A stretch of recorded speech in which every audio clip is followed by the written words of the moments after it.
Imagine a vibrant discussion between people that includes both openness and critical thought in the pursuit of truth. The Purchasing Truth podcast is an experience, a journey, an exploration of the impact that negative messages in politics and the media have on our families, community, society, and nation. Join your hosts, Bill Stierle and Tom Hazard, to discover new concepts and language strategies that will reveal effective ways of establishing truth. This podcast series will tackle current events, leadership challenges, healthcare confusion, integrity in business, and many other areas that affect us all. Gain clarity and understanding of the various truth perspectives. Welcome to Purchasing Truth. Hey everyone, welcome back to Purchasing Truth. I'm Tom Hazard along with your host Bill Stierle, and I just want to acknowledge for all you listeners out there that we set up in our last episode, we were going to talk about maybe some messages that stuck and didn't stick from the Democratic convention. We're going to have to get back to that subject because, as often happens between recordings, so much volatile things have been happening that really demand our attention. So what we're actually going to talk about today is related to the police shooting in Kenosha, Wisconsin. We're not going to talk about the incident itself right now. Not that that isn't getting talked about everywhere. It is.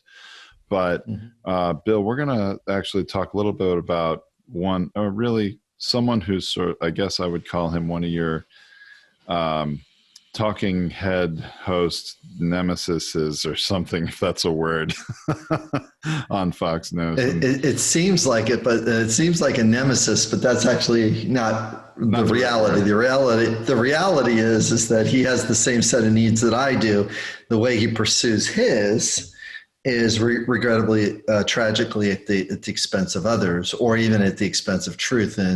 And everybody gets, in the U.S. gets free speech. It's, at this moment, you get to say what you want to say. That allows you and I to have a podcast, and hopefully it doesn't, other powers or other people that be don't necessarily say, hey, I don't like these two people, and A, I am going to prevent them from speaking. B, I'm going to, not allow them to express their opinion. And other, talking heads, different people on the news, that they are granted a larger platform to meet their need for expression and their ideas get to be things. And then other people get to rally behind those messages. And some advertisers really like that. And when an advertiser likes something, even if it's junky, they don't matter. The advertiser is just interested in the eyeballs and interested in, hey, there's a bunch of people following this person.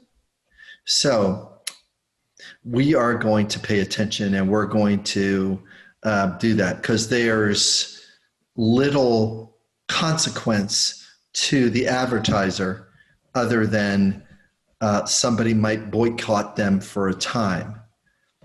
And then they can come back around and dip back in and come back around and dip back in 6 months later and start back in and do something a little bit softer or whatever, do a counter PR campaign, and stuff to make themselves look good. All right. So with all that said, let's talk about the challenge of communication with human beings that say things that are a little bit more tragic than we would like. Right. So we're talking about actually Fox News host Tucker Carlson. He really shocked a lot of people on the left and the right with a statement about the Kenosha, police shooting. And it wasn't the shooting itself, but some of the aftermath of that and the protests that come after that. And, people taking justice into or law and order into their own hands, really.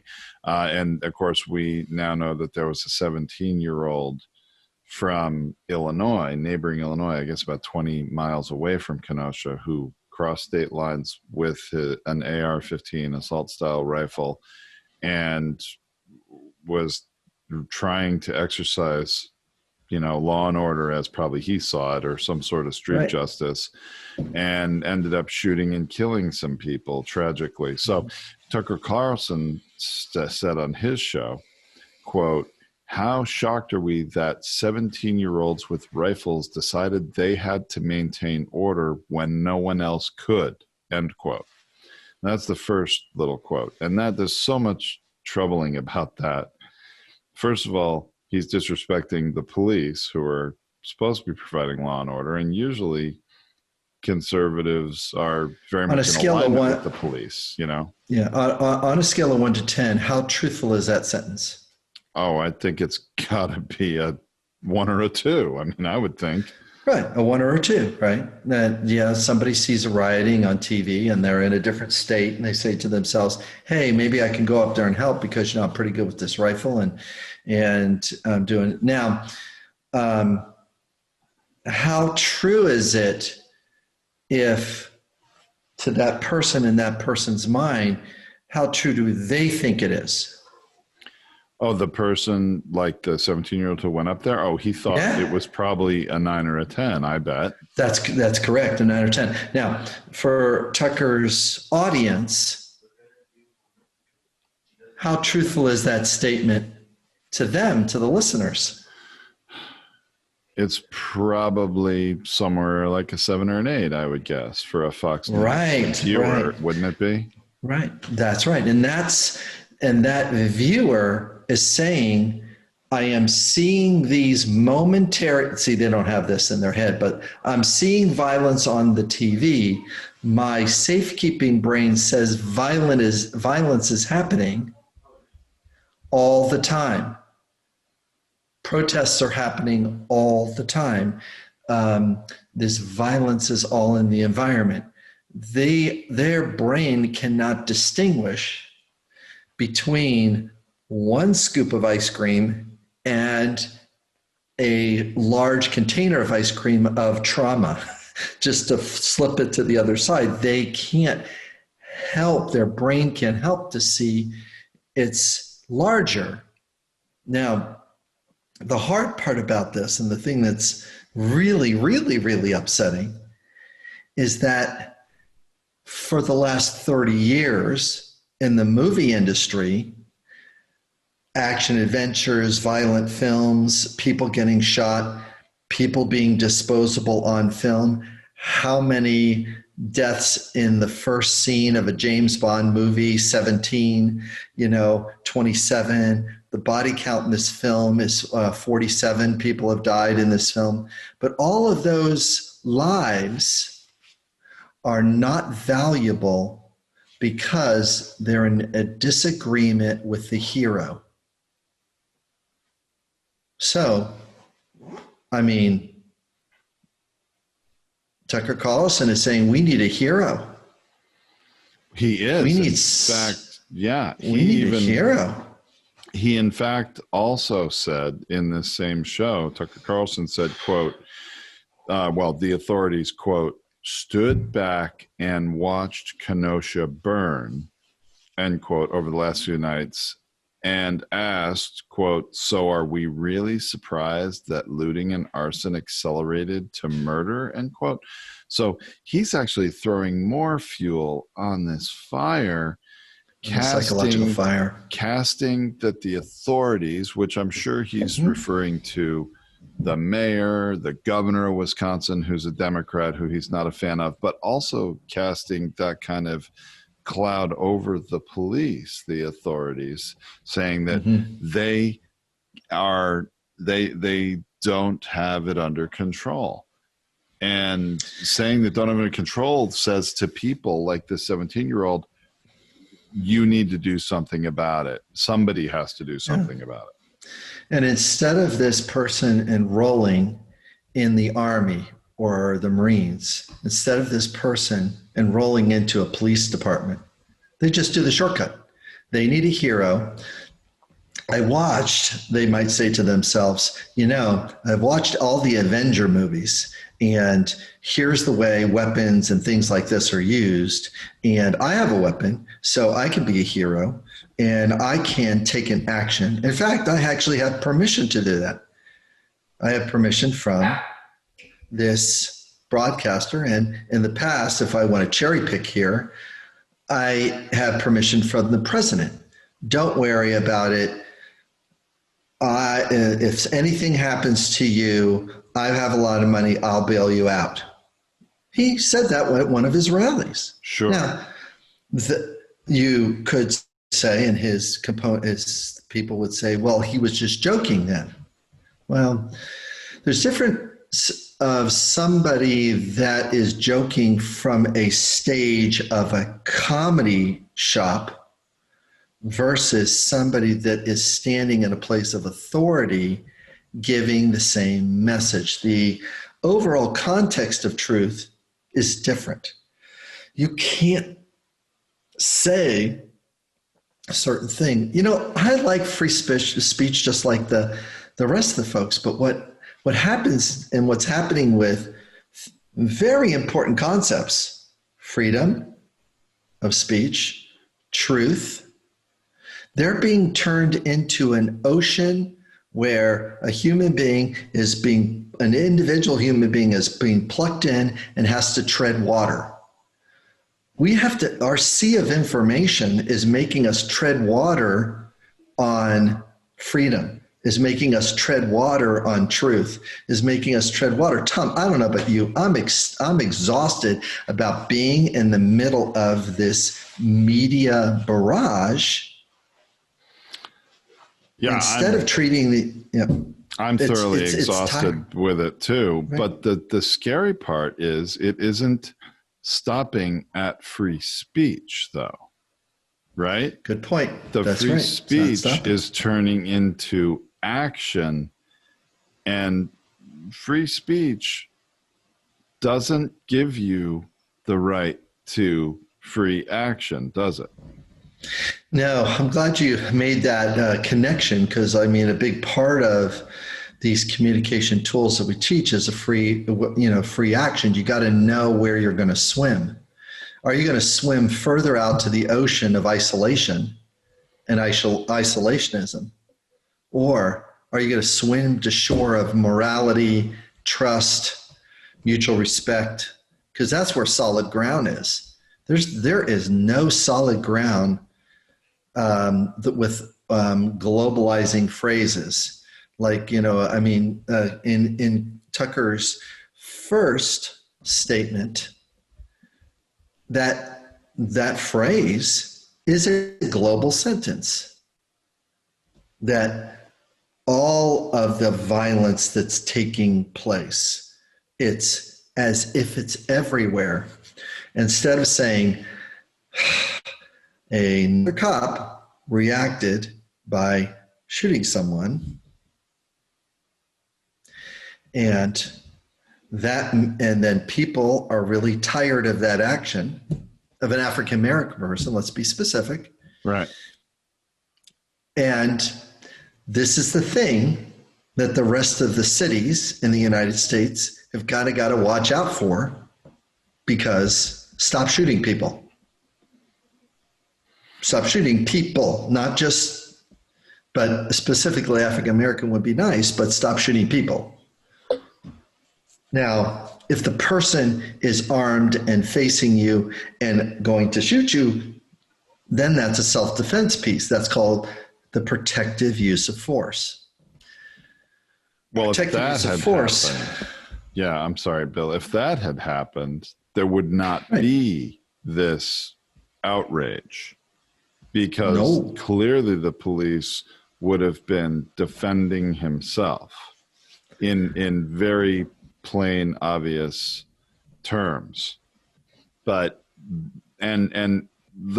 we don't know all the circumstances of the incident. There are videos, and there's a lot there that doesn't look good for the police, quite honestly, but we really don't know. Oh my gosh, that is what you just did, is just walk into the white guy's landmine there. let me pull you out and get the shrapnel off of you, dude. or get me out of the quicksand. Yeah, okay. Yeah, you're about ready to step in. That's a good point there. Okay, this is really good. The idea that we don't know. Now, You and I both watched the video of the officer in Atlanta, right? Yes. It was clear, wasn't it? Mostly. The officer in Atlanta, it appeared clear. Yeah, sure. Yeah, the guy was running away, and they were fighting, and the person was going, and then the guy did take the taser, and that was clear, right? Right. Yeah. So you got to be careful of. We don't know all the things because that is creating the experience of doubt instead of the experience of amplifying reality. Shooting a person in the back is not an action of self-defense, Tom. Would you allow us to put emphasis on that truth? I would agree with that truth, yes. Good. On a scale of 1 to 10, how true is that? Oh, very true. That's a 9 or 10. A 9 or 10, right? Yeah. Great. If the person got shot in the front, then that might bring it maybe down to a little bit like a 7 or maybe a 6. And if there was a weapon, then it would be clearly, but you see what I mean? Right.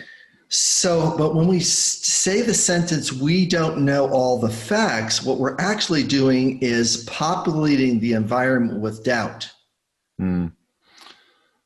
I hear that, Bill. To our brain and the brain of the listener.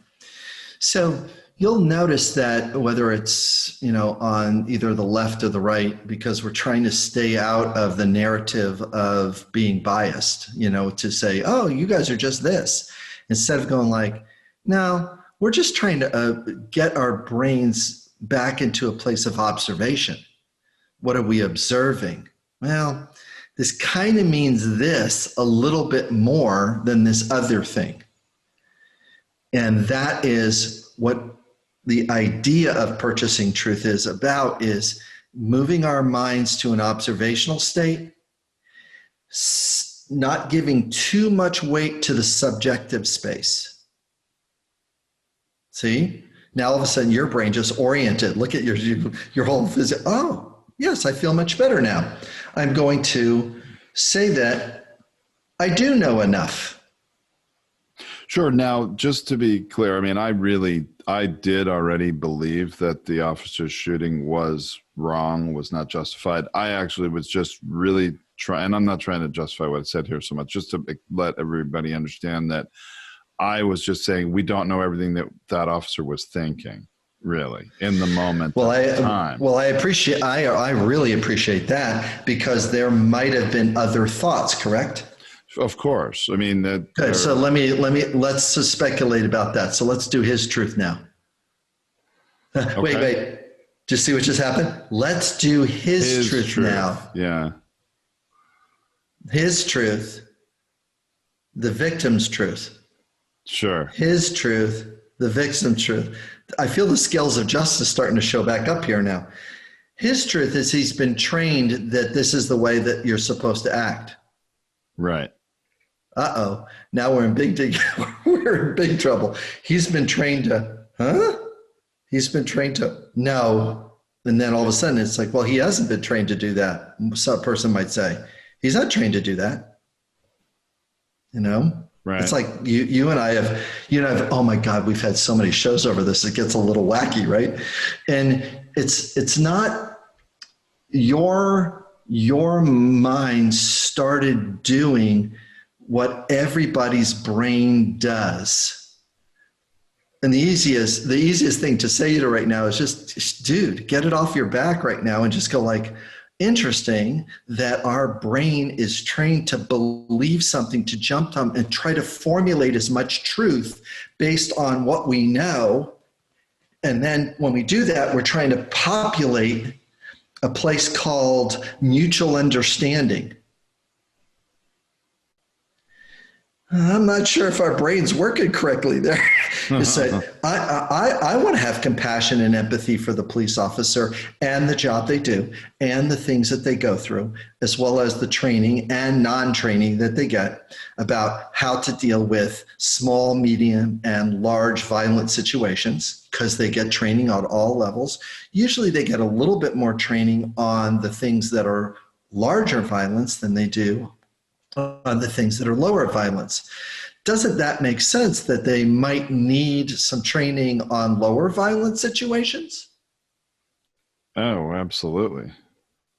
They might need all kinds of training. Well, let's do that then. To de-escalate conflict Early. very early. And they're not trained for that, at least not as much as they should be, for sure. Okay. So let's stick the landing here. First off, thank you so much for taking the audience and stepping into the micro landmine that you did, or quick scan that you did, because I want to formulate, and many people want to formulate the same kind of thing. And one of the things that's been delightful about you and I working together, like the way we're doing it, is that I'll step into a belief bias and do my best to catch myself on it. You'll step in a belief and do your best to catch on it. And then both of us can call each other on, oh, Bill, I think you might be missing something over here. Oh, yeah. Wow. Thank you so much for that extra piece of evidence over there. Geez, so they said it this way. This is the way that actually was being translated. And in communication, we've got to do a better job of seeing the circumstances, as well as not let it affect life, not let it affect life and death. De-escalate and work better as a community, work better in collaboration and cooperation with each other. Be able to train, embrace, and things like that, and be careful of these people that just want to pretend that they're, I don't know, but pretend they would be given the role of somebody that's an advocate for a point of view, and then they treat it like they're the broadcaster. I'm going to say this, and you're going to crack up, that they are the broadcaster on a superhero movie talking about the aliens invading and what the Avengers are going to do to defeat these aliens. That's what some news media has turned into. Wow. And because you and I can go back and go to several different movies and find the clip where a news person, a TV personality, is talking about, well, the aliens are doing this, and boy, we really need help with this. And all of a sudden, wow, look at the superhero coming to save the day. It's like he's doing a script from a fake movie. Wow. And trying to incite a superhero. Well, who's the superhero going to be? Who's the law and order superhero? Trump? The Republicans? The Democrats? But see, when you cast one party as being strong and the other party as being weak, you're missing the point of one party is overreacting and the other party is trying to create stability without too much collateral. That's not weak. That's called governance. Everybody can't get their needs met all the time. And this is where it becomes very, very unsettling. And it's a hard conversation. It is a very hard conversation. And Tucker Carlson has just amplified this hard conversation and really stepped into his own, landmine or quicksand, however you want to put it, where he, really, and it's drawing lots of criticism from all sides. And the couple that are of interest are a person named Blake Hounshell, who's the editorial director for the politics website Politico, said vigilante justice was always one of my greatest worries about the present moment.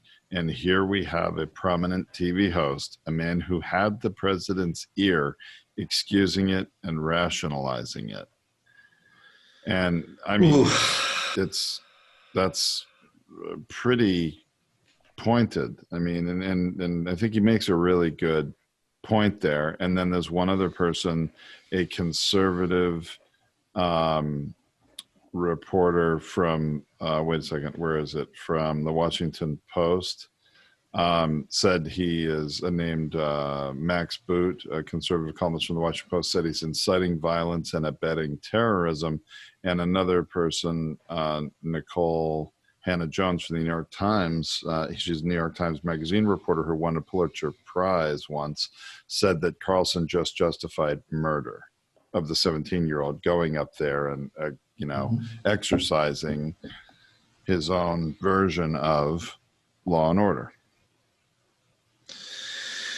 Well, Tom, this is one of the greatest. I just like to recognize you a little bit here about finding those specific pieces, because those specific pieces have a weight and a gravity to them in reference to the outcome of this type of narrative. And by pulling those things forward, it pushes back. I have my two fingers shooting at each other right now. Tucker says one thing on one side, and these three messages come back on the other side. The only problem is that neither of those people are turning and moving forward and having something that is helpful. Now, let's go ahead and work on the two quotes that you just gave. Okay. And let's rewrite them gently so that they'll work. Okay. So it'll sound like this. Are Americans going to stand for the protection of life and the meeting of safety? Or are Americans, whether it's media or politicians or news anchors or news writers, newspaper writers, are we going to start talking about America that is collaborative, cooperative, and works to create peace, instead of one that fan the flames of violence? Are we going to be that America where freedom of speech becomes the ability to have freedom to act violently towards another? Is that the America we would like? Now, you see, it's an opening narrative, Tom, to get the reader to say, yep, I agree with that point, but I need something to do differently than the way I'm thinking and acting right now. I need something different. Wow, I agree. We do need something different. And that's I think, what's missing in a lot of this action we're seeing, of not only the action going on the streets, but the reporting going on. It just amplifies the sensational aspect, the shock, right? That's right. It amplifies the shock part of it. Mm-hmm. Yeah. But it doesn't bring about any restoration, does it? No. And I'm glad we're kind of sticking on the restoration part is that a writer, a newscaster has got to start talking about restoration in the follow-up sentence and what restoration is going to look like. Here's the way Tucker could have said the same thing in a way that did not increase the violence. So it might have sounded like, out of Tucker's mouth, might have sounded like this. The need for peace needs to be met. Law and order is a better way to go. Adding more violence into a situation is not how we want to act as Americans. We want to act as Americans to support law and order and justice in a way that's in alignment with peace, harmony, cooperation. Not make a tragic situation worse. See, now that gives Tucker the higher ground. Not sure, make a tragic situation. He's not gonna he's not going to get as much attention for that, which I think is part of his point, is as a Fox News host in prime time, he's trying to get eyeballs, right? Unfortunately. He is trying to get eyeballs. And so this is all of a sudden you're into a different discussion, which is how capitalism influences, marketplace influences, eyeballs influence what the person says. I mean, there's been so many people that famously quoted, I am not interested in truth if the voter doesn't believe the truth. I'm just interested in the voter. What the voter believes. If the voter believes something false, then I'm going to tell them something false so they'll vote for me. I am not going to fight the voter's belief structure. And if you think about that, that is not a better angels narrative. That's I'm just taking the person where they are just to get their vote so that I can get in. Now, regrettably, that quote has been modified from something that literally Newt Gingrich said to a reporter. I am not interested in the truth. I'm not interested in changing that voter into truth. I'm interested in getting the voter to vote for me.